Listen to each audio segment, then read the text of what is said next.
Qizig'i, odamzod salgina og'rib qolsa, dard cheksa, darhol onasini eslaydi. Hech bo'lmasa, "Oh, onajon" deb qo'yadi. Nega shunday? Axir onalarning hammasi ham shifokor emas-ku.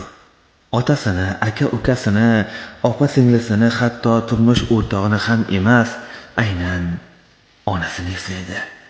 Chaqiradi. Aytishlaricha, ayol kishi dard tutganida ham ona deb chaqirar ekan. Garchi onasi uzoqlarda bo'lsa-da, kela olmasligini sezsa-da, ozroq mazamiz qochib, ko'nglimizga qil sig'may qolsa, onamizga qo'ng'iroq qilamiz. Onajon, mazam yo'q.